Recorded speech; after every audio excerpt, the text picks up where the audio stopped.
আল্লাহ রাসূল বলেন আসসালাতু আলা ওয়াক্তিহা। ও মা বোনেরা শুনে নেন, তরকারি পাকাইতে পাকাইতে জোহরের নামাজ গিয়া পড়ে 4টায়, কথা কন না কা। আসরের নামাজ গিয়া পড়ে মাগরিবের সময়, কোনো উলুশি নাই। মনে রাখতে হবে টাইম টু টাইম নামাজ আদায় করা এটা আল্লাহর হক। বলেন কার হক? তা আপনি তো আল্লাহরই দেন নাই, আবার মাইয়া বলার কাছ থেকে ভালো ব্যবহার চান। যেই মা বাবা সন্তানকে রব চিনায় না, নবী চিনায় না, কোরআন চিনায় না, কিবলা চিনায় না, হাদিস চিনায় না, একটা সময় দেখবেন ওই সন্তানেরাও মা বাবারে চিনে না। আপনি কইলো ঠিক না কইলো ঠিক, একটু কমায় দেন ভাই, একটু কম হালকা।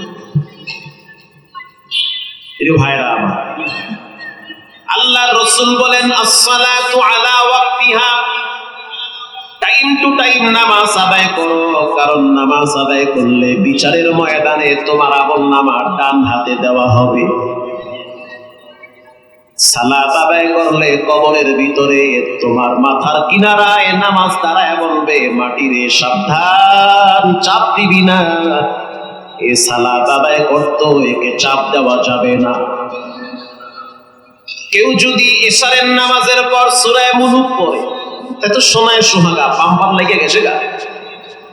তাবারাকাল্লাযী বিয়াদিহিল মুলক ওয়া হুয়া আলা কুল্লি শাইইন কাদির।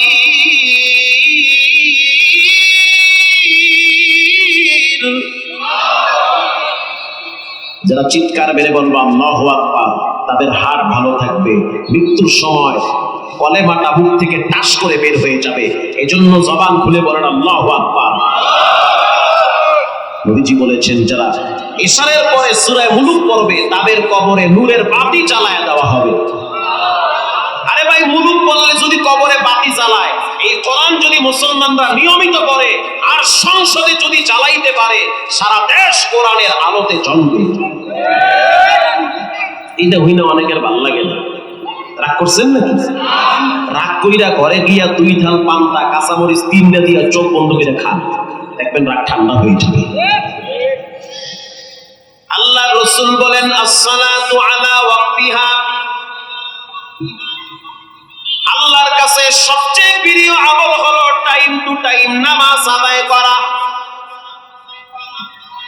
কিন্তু মুসল্লিদের ভিতরে বিভিন্ন কোয়ালিটি আছে, নামাজিওয়ালার ভিতরে বিভিন্ন কোয়ালিটি রয়েছে। কিছু মুসল্লি আছে শুধু শুক্র আলী মুসল্লি, জুমার দিন মসজিদে যায়, যদি দেখে মসজিদে তবারক আছে তো বয়া বয়া 2-4 রাকাত নামাজও পড়ে। আর যদি দেখে তবারক নাই, সালাম ফিরায়া সুন্নত বাদ দিয়ে আর একজনে জোতা লইয়া দৌড় মারে। কথা কম না? হ্যাঁ, ঠিক কথা। আপনাকে মহল্লার মসজিদে আগামী শুক্রবার আপনি বেশি না 10 কেজি মিষ্টি দিয়ে, আর মিষ্টি দিবেন কোন সময় জানেন? সুন্নত শেষ আরো আধা ঘন্টা দেরি করবেন, দেখবেন মুসল্লি আরো 300 বইয়ে রয়েছে। ভাই জান না কাবারি, আরে আল্লাহর ঘর বইয়ের থাকলে তো সওয়াব আছে। আরে কি সওয়াব, এ তো মিষ্টি খাওয়ার লেগে বইয়ে রয়েছে। আরো যদি বিরিয়ানি দেন, নামাজ হইবে 2:30টায়, বিরিয়ানি দিব 3টায়, দেখবেন এরপর মসজিদের বারান্দায় জায়গা হবে না। আবার কিছু মুসল্লি আছে সারা বছর নামাজ পড়ে না, সবে কদর সবে বরাত আসলেই দেখবেন মার দিয়া পাঞ্জাবি পইরা আতর লাগায়া মসজিদের প্রথম কাতারে যায় নামাজ বিছায়। এগো ভিড়ে ইমাম সাহেব ঢুকতে পারে না। আবার কিছু মুসল্লি দেখছি মরার ডরে হঠাৎ নামাজ ধরে, মরার ডর হঠাৎ নামাজ। আল্লাহু আকবার, রোজ মুজু দরকার নেই। ঢাকা থেকে লঞ্চে বরিশাল যাচ্ছি, লঞ্চ নাম শুনছেন না? শুনছেন না? বেশি বড় হবে না, এই 5-7 জন লোক তো ধরে, তাই না? লঞ্চে আরো বেশি, আরো বেশি। লঞ্চে উঠার পর দেখলাম অনেক যাত্রী, অধিকাংশ যাত্রী দেখলাম মুরব্বী, যারা বসে বসে তাস খেলায়। লঞ্চে গিয়েও তাস খেলায়, লুডো খেলায়, ক্যারাম বোর্ড খেলায়। আবার কেউরে দেখলাম এক থাল খাইয়া টিভির দিকে চাইয়া বয়া বয়া মোরা গাবায় থাকে। রাত 3টা পর্যন্ত ছবি চলে বয়া থাকে, বাপেও দেখে, মায়ও দেখে, নাতিও দেখে, দাদাও দেখে। ওই টিভিতে যা যা হয় নাতি তাই তাই শিখে। কথা বল না কেন? শিখতেছে। টিভিতে দেখতে আছে নাটকের মধ্যে নায়ক নায়িকার হাত ধইরা নায়িকার বাপের সামনে দাঁড়ায় বলে, নিয়ে গেলাম, পারলে ঠেকাও। এই শিক্ষা তোমার মেয়ে যখন পায়, তোমার চোখের সামনে আর একটা ছেলের সামনে ভেঙে যায় তোমার নাকে জুতা মাইরা। কথা কম না কেন? তুমিও তো এই বাক্স ঘরে হান্দাইয়া মাইয়া বলার ইয়েতে আছো। 3 দিন পরে গিয়ে কয়, হুজুর তাবিজ দেন। বউ মাইয়া গেছে গা, তো অপেক্ষায় দেন, বেটা বোঝাইবে কয়দিন দেন। মাগরিবের সময় বললাম, আসেন আল্লাহর ঘর মসজিদ। লঞ্চ কর্তৃপক্ষ নির্ধারণ করেছে এই জায়গায় নামাজ হবে, চলেন একসাথে নামাজ আদায় করি। কয়েকজনে বলি ফেললো, যার নামাজ হেদারে। তার মানে হুজুর আপনার নাম নেবার নামাগোটা আমরা চিন্তা করব। কত বড় আবু জেহেল। নামাজ শেষ হয়ে গেল। লঞ্চ যখন চাঁদপুর মোহনায় গেছে, চাঁদপুর নদীতে লঞ্চ ঢুকলে দেখবেন তুফানে বাড়ি মারলে লঞ্চের মাজা মাজা ব্যথা হয়ে যায়। কথা বুঝেন না? না কিছুই বুঝেন। কথা কি বুঝেন? চাঁদপুর মোহনা আছে না, যেখানে ইলিশ মাছের বাক্স পাওয়া যায়, এই সেই মজা। সুবহানাল্লাহ, দুই একজনের হইনা জিবাই বানিয়ে হয়েছে ইলিশ মাছের কথা বললে, সেই স্বাদের মাছ। এই মাছের ফ্যাক্টরি হলো চাঁদপুর মোহনা। কিন্তু ওই জায়গার তুফানের বাড়ি মারাত্মক, স্রোত এমন বাড়ি মারে, লঞ্চ একবার ডাইনে যায় আবার পাও দিলে মাপ চাই, ওই যাবো না সামনে। চাঁদপুর মোহনায় যখন লঞ্চ গেল, তখন আমি 3 তলায় কেবিনে শুয়ে আছি। হঠাৎ বুঝতে পারলাম লঞ্চ কোদাকুদি শুরু করছে। লঞ্চ একবার ডাইনে যায় আবার বামে যায়। মরার ডর তো সবাইরই আছে। কথা বল না কেন? মরার ডর নাই? মোরও তো মরার ডর আছে। ও আল্লাহ, লঞ্চে কি মরু? কেবিনের দরজা খুইলা বারান্দায় দাঁড়াইছি। এতক্ষণ যাদেরকে দেখলাম তাস খেলায়, ওদের 2 জনের হাতে দেখলাম 100 দানার লম্বা তসবিহ। তাও আবার কি বলে, সব্বিয়ালা সব্বিয়ালা সব্বিয়ালা। আর সহ্য বিষয়, প্র্যাকটিস না থাকলে তো সব্বিয়ালা বলবি। আমি বের হইলাম, হুজুর মানুষ টুপি দেখছে মাথায়, বললো হুজুর সালাম আলাইকুম, পশ্চিমটা কোন দিকে? তার মানে এতক্ষণ পশ্চিম খোঁজে নাই, এখন বুঝছে লঞ্চ এইভাবে বাড়ি মারতে আছে, না জানি লঞ্চ পানির তলে চইলা যায়। আর আমরা যদি মইরা যাই তাহলে তো লাশ খুঁজাও পাওয়া যাবে না। পানির নিচে তো কুমির আছে, বড় বড় মেদ মাছ আছে।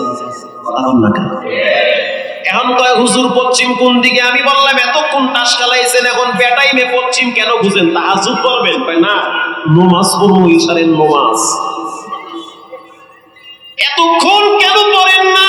ও কপাল পোড়া মুরব্বি। সে জবাব দিল, আমি মনে করছি আরো 2-4 দিন বাঁচবো, এজন্য নামাজের কথা ভুলে গেছি।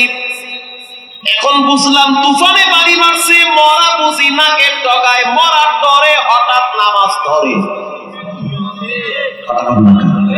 হঠাৎ নামাজ। গত কয়েক বছর আগে এয়ারপোর্ট থেকে আমি আর মাওলানা খোরশেদ আলম কাসিমি হাফিজাহুল্লাহ 2 জন একসাথে যাইতেছি কক্সবাজার এক মাহফিলে। তো এয়ারপোর্টে বসে আছি, বিমান ছাড়বে 4টায়, বিমান ছাড়ছে 4:30টায়। তো কিছু দূর যাওয়ার পরে বিমানের ভিতরে চিল্লাচিল্লি শুরু হইতেছে। তো আমরা যে বসলাম, পাশের সিট গুলায় দেখলাম যুবক যুবতীরা মোটামুটি বিমান মাথায় লইছে, মানে খুব আনন্দে আছে। কেউ হাসে, কেউ গল্প করে, কেউ দেখলাম ছবি তুলে, কেউ ভিডিও করে, কেউ আবার দেখলাম একা একা ভিডিও করে বলতেছে, আপু ভাই ভাই আমি যাচ্ছি। খুব আনন্দ, মানে ভালো একটা আনন্দ ফিল করতেছে। যখন বিমান কুরু বলতে আছে সাবধান, কুয়াশার কারণে আমরা সামনে কিচ্ছু দেখতে পাই না, সিট বেল্ট গুলা শক্ত করে বাঁধেন, আর যে যেমনে পারেন দোয়া কালাম পড়েন। রুহুতে পানি আছে। মরার ডর আসতে না বেশি বেশি। এতক্ষণ যেই সমস্ত মেয়েদেরকে দেখলাম মাথায় কোনো কাপড় নাই, এখন দেখি এদের মাথায় 2-3টা কাপড় একসাথে। এতক্ষণ যাদেরকে দেখলাম বিমানের ভিতরে চিল্লা চিল্লি হই হুল্লা নাচানাচি অশ্লীলতা, এখন দেখলাম ওই ব্যাগের ভিতর থেকে সিরা টুপি বাইর কইরা মাথায় দিয়া কয় হুজুর পশ্চিমটা কোন দিকে। তার মানে তারা ভালো করে জানে আউয়ালু মা ইউহাসাবু বিহিল আবদু ইয়াউমাল কিয়ামাতিস সালাহ, কিয়ামতের দিন সর্বপ্রথম নামাজের হিসাব নিবেন কে? নামাজের হিসাব নিবে আল্লাহ। এখন কয় পশ্চিম কোন দিকে। তো মুসল্লিদের ভিতরে কোয়ালিটি আছে, কিছু মুসল্লি আছে হঠাৎ নামাজ ধরে, আবার কিছু মুসল্লি আছে প্রতিদিন হাজারো কষ্টকে উপেক্ষা করে ক্ষেতের ভিতরে কামলা দেয়, প্রচন্ড রোদের ভিতরে শরীরটা ক্লান্ত হয়ে যায়, শরীর থেকে দরদর করে ঘামগুলা পড়ে, ঘাম পড়তেছে, ইন্দিবিন টাইমে আজানের রক্ত হয়ে গেছে, নামাজের রক্ত চলতেছে। ওই ক্ষেতের কৃষককে দেখছি ক্ষেতের ভিতরে উযু বানাইয়া কোমরের গামছা খুইলা ক্ষেতের ভিতরে বিছাইয়া সিজদায় গিয়া কয় সুবহানা রাব্বিয়াল আ'লা। এসি রুমে যারা শুইয়া শুইয়া বইসা বইসা দাঁড়ায় দাঁড়ায় নামাজ আদায় করে, তাদের সিজদার চাইতে ক্ষেতের ভিতরে কৃষকের সিজদার মূল্য আল্লাহর কাছে অনেক বেশি। মুকুম চুস্তি নামাজে পাঞ্জেগানা ফাওয়াইলুল লিল মুসাল্লিনাল্লাযীনা মুমিনারা ইনামাজে ইমদাদে দার ইস্তাঈনু আয়াতে কুরআবাখা আয়াতে কদ আফলাহা রায়াতুকুম দাওরুকুম দার মানিয়াতিল সাদিকুন। নারায়ে তাকবীর। আল্লাহর কাছে সবচেয়ে প্রিয় আমল প্রথম সেটা হলো কি? আরো জোরে বলেন কি? নামাজ। করবেন তো ইনশাআল্লাহ? কইবেন সাইরেন না নামাজ। যুবক ভাই, তুমি জেনা করো গোপনে গোপনে, তোমার পায়ে হাত দিয়া বলি, তারপরেও তুমি নামাজ ছাইরা দিও না। তুমি একটা মেয়ের সাথে গোপনে আকাম করো, পৃথিবীর কেউ দেখে না, দেখেন একজন, তিনি হলেন কে? তারপরেও পায়ে হাত দিয়া বলবো, অনুরোধ করে বলবো নামাজ ছেড়ে দেওয়া যাবে না। আমার নবী মৃত্যুর আগে আগেও বলছে আসসালাত আসসালাত আসসালাত, উম্মত নামাজ নামাজ নামাজ। নবীজি নামাজের জন্য তায়েফে মার খেয়েছে, এই নামাজের জন্য উহুদে মার খাইছে, এই নামাজের জন্য রাহমাতুল লিল আলামিনের মাথার ভিতরে হেলমেট ভেঙে ঢুকে গিয়েছে, এই নামাজের জন্য নবীজির শরীর থেকে রক্ত ঝরেছে। তুমি নবীর উম্মত হইয়া নামাজের টাইমে কানে হেডফোন লাগাইয়া নাচতে নাচতে বাড়ি যাও, নামাজ পড়ো না। অথচ একটা বারের জন্য চিন্তা করলা না? তোমার মতো কত যুবক হসপিটালে মৃত্যুর দরওয়াজায় ছটফট করে, অসংখ্য যুবককে রব্বুল আলামিন হাত পাও ভেঙে পঙ্গুতে ফালায়া রাখছে। তুমি মিথ্যা বলো, তারপরেও বলবো নামাজ পড়ো, গাঁজা খাও, তারপরেও বলবো নামাজ নামাজ, তুমি যত রকমের বেহায়াপনা করো, তারপরেও বলবো নামাজ নামাজ নামাজ। উতলু মা উহিয়া ইলাইকা মিনাল কিতাবি ওয়া আকিমিস সালাহ। নামাজ এমন একটা ইবাদত, ফাহশাই ওয়াল মুনকার, সমস্ত খারাপ কাজ থেকে নামাজ তোমারে ফিরায় রাখবে। যেই লোকটা মিথ্যা বলে নামাজও করে, চুরিও করে নামাজও করে, জেনাও করে নামাজও করে, মানুষের সাথে দুশ্মনীও করে নামাজও করে, নামাজটা যদি নামাজের মতো হয়, একদিন দেখা যাবে ওই নামাজ তাকে ঠিক রাখবে, খারাপ কাজগুলো তার জীবনে আর থাকবে না। হযরত ওমর রাদিয়াল্লাহু তাআলা আনহুর শাসন আমল চলে, সুন্দরী যুবতী একজন সুন্দরী নারী বোরকা পইরা রাস্তায় বের হয়েছে। অনেক আগের থেকে এক যুবক মেয়েটাকে টার্গেট করে রাখছে। কি দেখা ওরে পছন্দ করলা বলে বোরকার ফাঁক দিয়া চোখ দিয়া যখন তাকাইছে, চোখ দেখা বড় মায়া লাগছে। কিছুদিন পরে মেয়েটা বুঝতে পারলো যে যুবক আমার পিছনে পিছনে ঘুরে। একদিন হঠাৎ ছেলেটা মেয়েটাকে প্রস্তাব করলো যে আমি তোমাকে বিবাহ করতে চাই, তোমাকে অনেক ভালো লাগে। মেয়েটা বলল তুমি আমাকে পাইতে পারো, শর্ত হলো একটানা 40 দিন হযরত ওমরের পিছনে নামাজ আদায় করা লাগবে। আল্লাহু আকবার, জোরে বলে। হে যুবক, তুমি কি নামাজ পড়ো? বলে পড়ি না। মেয়েটা বলল যদি আমাকে পাইতে চাও তাহলে একটানা 40 দিন খলিফাতুল মুসলিমিন হযরত ওমর রাদিয়াল্লাহু তাআলা আনহুর পিছনে সালাত আদায় করতে হবে। রাজি? কয় 40 দিন কা 600 দিন আদায় করি, তারপরও তোরে পাওয়া লাগবে। ঠিক আছে, কালকের ফজর থেকে রেডি হ। কহা রেডি। ফজর সময়, ফজরের টাইমে চলে গেল মসজিদে নববীতে। অনেক কষ্ট করে উযু করলো, সুন্নাত আদায় করলো। হযরত ওমর আসবে ইমামতির মুসল্লায়। কে সেই ওমর? লাউ কানা বাদি নাবিয়্যান লাকানা ওমর। নবীর পরে কেউ যদি নবী হইতো, রব্বুল আলামিন হযরত ওমরকে নবী বানায়া দিত। এমন দামি সাহাবী। হযরত ওমর ইমামতির মুসল্লায় দাঁড়ায় আছে, সালাত আদায় করা। ইমাম সাহেব খলিফাতুল মুসলিমিন হযরত ওমর, যিনি রাষ্ট্রপ্রধান, তিনি মসজিদেরও ইমাম। এরকম রাখাবে এমন রাষ্ট্রপ্রধান আমরা বাংলাদেশে চাই। এটাও কইলে দোষ? দোষ না, হয় এটাও দোষ। হযরত ওমর রাদিয়াল্লাহু তাআলা আনহু দাঁড়ায় গেল, তেলাওয়াত শুরু করে দিল। আলহামদুলিল্লাহি রাব্বিল আলামিন আর রহমানির রহিম মালিকি ইয়াউমিদ্দিন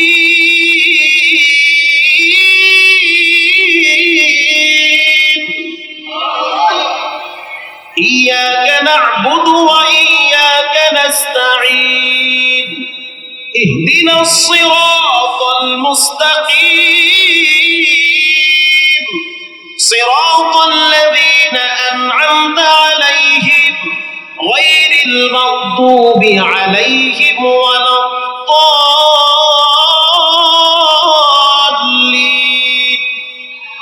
প্রথম রাকাতে তেলাওয়াত করলো সূরা তাহা, দ্বিতীয় রাকাতে তেলাওয়াত করলো সূরা আবাসা। তাহা মা আনজালনা আলাইকাল কুরআনা লিতাশকা। যুবক নামাজ পড়তেছে, চমৎকার ভাবে ওমরের পিছনে নামাজ পড়ে। ওমর যখন তেলাওয়াত করে তখন মনে হয় সবে মাত্র কোরআনের আয়াত নাজিল হইতেছে। যেই জায়গায় দাঁড়াইয়া নবী তেলাওয়াত করেছে সেই জায়গায় ওমর দাঁড়াইয়া নামাজে কোরআন তেলাওয়াত করে। 40 দিন অতিবাহিত হয়ে গেল। এবার মেয়েটা খুঁজতেছে ছেলেটারে। মেয়েটা চিন্তায় পড়ে গেল যে কি ব্যাপার, 40 দিন হয়ে গেল, ছেলেটারে তো খুঁজে পাই না।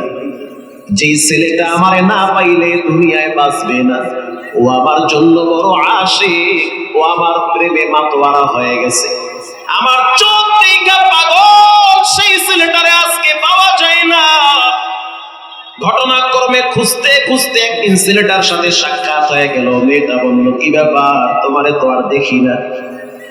তখন যুবক বলল ওমরের পিছনে দাঁড়াইয়া যখন নামাজে কোরআন পড়ছি, শুনছি যেই মাওলার তেলাওয়াত শুনে এত মজা লাগছে, আজ থেকে আমি সেই মাওলার প্রেমে পাগল হয়ে গেলাম।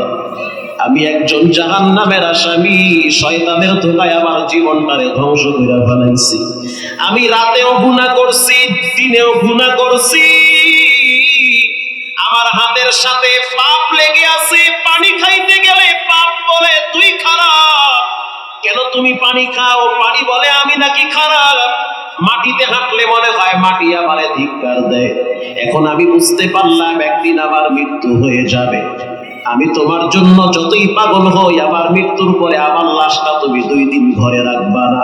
কথা ঠিক না বেঠিক? যতই তুমি আমার জন্য পাগল হও, আমি একটানা যদি 3 মাস অসুস্থ হয়ে বিছানায় পায়খানা প্রস্রাব করি, তুমি আমার পাশে থাকবে না। এখন আমি বুঝতে পারলাম যেই মালিক আমারে চালাইতেছে ওই মালিকের ভুলা যাবে না। প্রতিদিন আমি শ্বাস টানি, শ্বাস ছাড়ি, চোখ দিয়ে আমি কত কিছু দেখি, আমি আমার কান দিয়া কত কিছু শুনতে পাই, হাত দিয়ে আমি কত কিছু ধরি। রব চাইলে আমার হাতের শক্তি কেড়ে নিতে পারত, রব চাইলে আমার মুখের স্বাদ কেড়ে নিতে পারত। রব্বুল আলামিন কিছুই তো নেই নাই, দয়ার চাদরে আমারে বাঁচায় রাখছি। আমি সিদ্ধান্ত নিছি মৃত্যুবরণ করার আগে আমাকে ঈমান নিয়ে দুনিয়াতে বাঁচতে হবে, ঈমান নিয়ে কবরে যাওয়া লাগবে। এই জন্য আমি হযরত ওমরের সাথে পরামর্শ করলাম কিভাবে আমি কবরের আযাব থেকে বাঁচতে পারি। হযরত ওমর আমাকে পরামর্শ দিল, প্রতিদিন মৃত্যুর কথা স্মরণ করো, মৃত্যুর কথা স্মরণ করলে তোমার শক্ত দিল আল্লাহ নরম বানায় দিবে। আমি যখন চোখ বন্ধ করি তখন ভাবি আমার লাশটা বুঝি কবরে নামায় ফেলায় রাখছে। আর রাসূল বলেছেন কেউ যদি গুনার ময়লা নিয়ে কবরে যায়, অন্ধকার কবর, ডানেও মাটি বামেও মাটি, ওই ডানে বামের মাটি যদি আমার চাপ দেয় হাড্ডিগুলো ভেঙে চুরমার হয়ে যাবে। 1 থেকে 99টা সাপ আমার কবরে আসবে। এতদিন আমি তোমার জন্য পাগল ছিলাম, আজ থেকে আমি একজনের জন্য পাগল, তিনি হলেন কে? हर गोरी दे देने तू तैयार है, जो न मांगे उससे तू बेजार है। নামাজ এমন একটা ইবাদত যা মানুষকে খারাপ কাজ থেকে ফিরিয়ে রাখে। যুবক এতদিন যেই মেয়েটার জন্য পাগল ছিল, এখন নামাজ পড়ার কারণে পাগল হয়েছে একজনের জন্য, তিনি হলেন কে? আল্লাহ কোরআনে বলেন তোমরা আমার কাছে যদি সাহায্য চাও তাহলে 2টা জিনিসের মাধ্যমে চাবা। ইস্তাঈনু বিস-সাবরি ওয়াস-সালাহ, আল্লাহর কাছে সাহায্য চাওয়ার মাধ্যম হলো 2টা, নামাজ, 2 নম্বরে ধৈর্য। আল্লাহু আকবার বলেন। 1 নম্বরে কি? আরো জোরে বলেন কি? নামাজ। 2 নম্বরে ধৈর্য। এবার সাহাবী আবার প্রশ্ন করলো, ওগো আল্লাহর হাবিব, আল্লাহর কাছে 3টা জিনিস নাকি সবচেয়ে প্রিয়। প্রথমটা বুঝলাম আল্লাহর কাছে প্রিয় হলো নামাজ, এবার বলেন 2য় নাম্বার কি? নবীজি বলেন সুম্মা বিররুল ওয়ালিদাইন, আব্বা আম্মার সাথে সৎ ব্যবহার করা। কি মনে করলেন এটা সাধারণ কোনো বিষয় না, এটা লোড কত আপনি তো ভাবতেই পারবেন না। যার আব্বা আম্মা বেঁচে আছে মনে করেন যে রহমতের 2টা হাত আপনার মাথার উপরে আছে। যার মাও নাই বাবাও নাই তার মতো হতভাগা দুনিয়াতে কেউ নাই। কষ্টের কথা শোনার মতো কেউ নাই। কষ্ট নিয়ে ঘরে যাবেন, এমন এমন ঘর আছে ঘরে গেলে কষ্ট আরো বাড়ে। কথা কন না? ব্যবসায় লস খাইছেন, ছেলের চেহারা কালা হয়ে গেছে, ঈদের সময় মার্কেটিং করে দিতে পারেন না, এই মেয়েটার চেহারা কালা হয়ে গেছে। স্ত্রীর জন্য প্রতি বছর দামি দামি শাড়ি কিনে দেন, এই বছর দিতে পারেন নাই, দেখবেন স্ত্রীর চেহারা কালা কইরা কথা বলতে চায় না। কিন্তু যতদিন মা বাবা ছিল তাদের কথা একটাই, বাবা কিছুই লাগবে না, তোমরা ভালো থাকো, এটাই চাই। মা বাবার কথা হলো এটা। এই জন্য রাসূল বলেছেন সুম্মা বিররুল ওয়ালিদাইন, আল্লাহর কাছে সবচেয়ে প্রিয় হলো মা বাবার সাথে সৎ ব্যবহার করা। কোরআনে আল্লাহ বলেন ওয়ালা তানহারুহুমা, মা বাবা বুড়া বুড়ি হয়ে গেছে, মাথায় জাগি দিয়া কথা হইল না।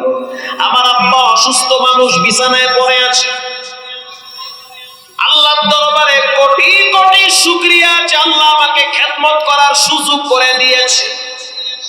গতকালকেও যখন বাসায় গেলাম রাত্র 3টার সময়, যখন কমলাটা সামনে নিয়ে দিছি, বাবায় বাচ্চাদের মতো হয়ে গেছে, কমলা হাতে নিয়ে চোখের গোড়ায় দেখলাম পানি আছে।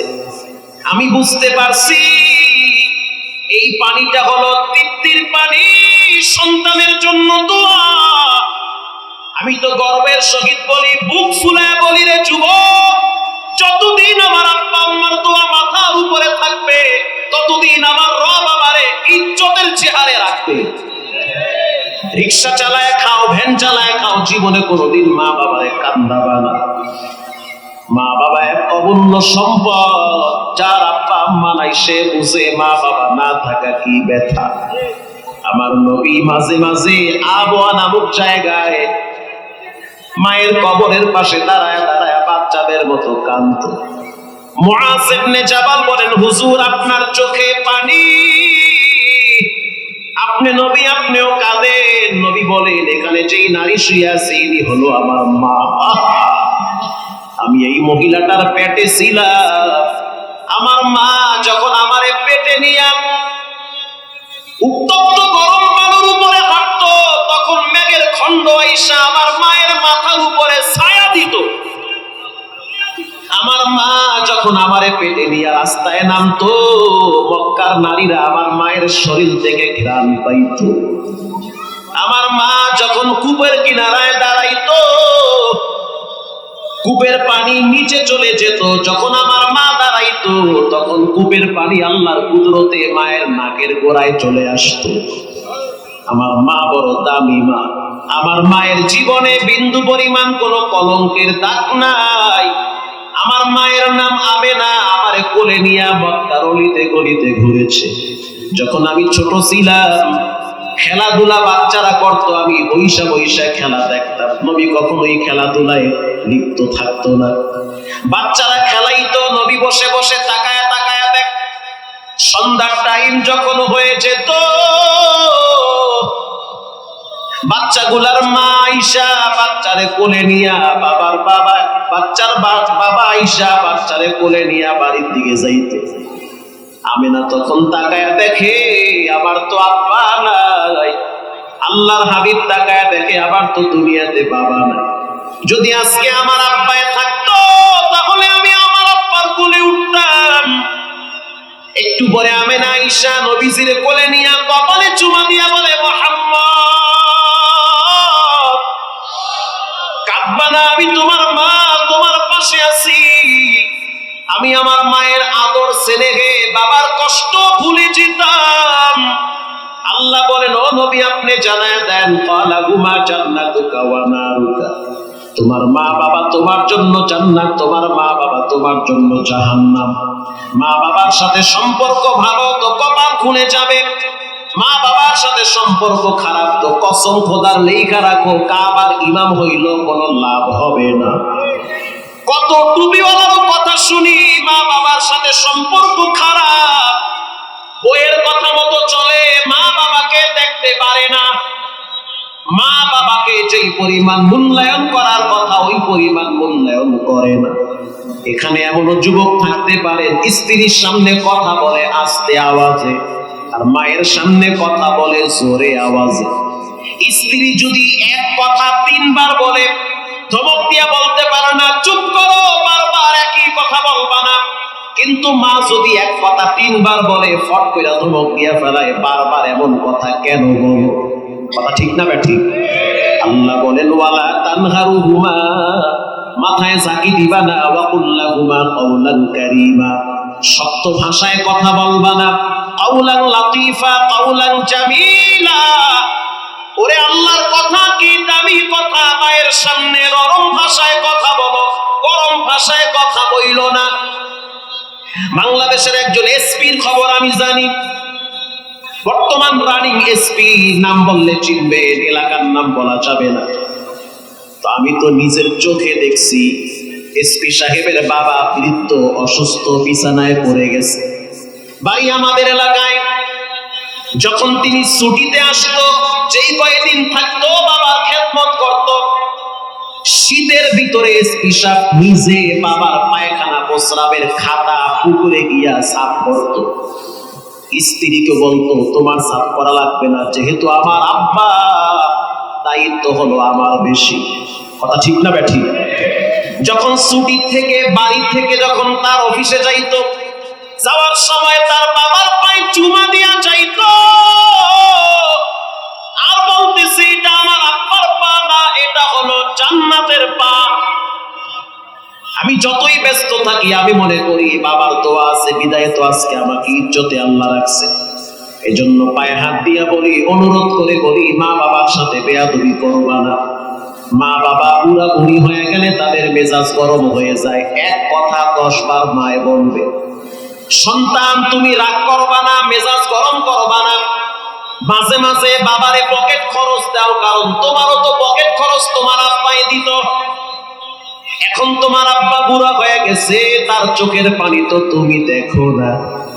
আমাদের সাথে কত মুরব্বীদের কথা হয়, বলি বাজান কেমন আছে? হুজুর ভালোই আছে, কিন্তু দুঃখ এক জায়গায়, ছেলে বুঝতে চায় না যে আমার পকেট খরচ দরকার। এটা ছেলে বুঝে না। আমার তো 3টা মেয়ে আছে, নাতি আছে। এই যুবক, তোমার তো 3টা বোন আছে, খবর তো নেও না। তোমার মা যখন ওই মেয়েদের বাড়িতে যায়, তখন তার মনে চায় নাতিদের জন্য মজা নিতে। কথা বল না, মনে চায় না? মনে তো চায়। এখন তুমি তো তোমার মায়ের কিছুই দাও না, তোমার মা তোমারে বলতে ভয় পায়। তুমি সারাদিন বাহিরে থাকো, মেজাজ গরম কইরা ঘরে আসো, মা যে বলবে বাবা আমার কষ্ট হয়, 500 টাকা আমার হাতে দে, এটা বলতে ভয় পায়, কারণ মা দুর্বল হয়ে গেছে। এজন্য আমি বলবো, মা বাবাকে গোপনে কিছু দেন, আরশের মালিক গোপনে আপনার পকেট ভরে দিবে।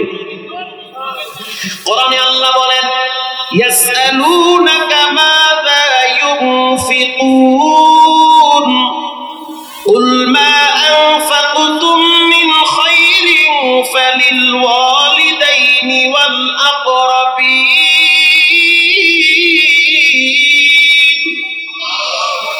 আব্বা আম্মার জন্য ব্যয় করো, রাগ করবা না। এত ওয়াজ, এত টাকা দেই, বাবা বেঁচে আছেন বিধাই তো টাকা কামাই করতে পারেন। কথা বল না, টাকা তো সবার হাতে আসে না। কত মানুষ দেখছি 2 হাতে পয়সা কামাই তো এখন বিছানায় পড়ে আছে, হাত নাড়াইতে পারে না। রব দেয় বিধায় তো আপনি দিতে পারেন। এই জন্য কেউ যদি হাত পাতে রাগ কইরা না বলবেন না। আমি আপনাদের সামনে যেই হাদিস পড়ছি, রাসূল বলেছেন মা বাবার খেদমত করো, সফলতা তোমার জন্য উন্মুক্ত হয়ে যাবে। 3 নম্বরে আল জিহাদু ফি সাবিলিল্লাহ, আল্লাহর রাস্তায় জিহাদ করা। এই পুরা প্যান্ডেলে এমন মায়ের সন্তান আছেন, নিজের হাত দিয়া নিজের মায়ের কবরে রাখছেন, নিজের হাতে নিজের আব্বারে কবরের সময় রাখছেন। এখন মাও নাই, বাবাও নাই, বড় অসহায় অবস্থায় আছে। আমি মুসাফির মানুষ, দীর্ঘ প্রায় 400 কিলোমিটার দূর থেকে আপনাদের এখানে আসছি। গতকালকেও ছিলাম অনেক দূরে। পুরা প্যান্ডেলের ভিতরে একজন লোক উঠবেন না, আমি দোয়া করবো একটু পরে। পুরা প্যান্ডেলের ভিতরে আমি 10টা মায়ের সন্তান চাই, যাদেরকে নিয়ে আমি আগামীতে উমরায় থাকতে চাই। আল্লাহু আকবার বলে।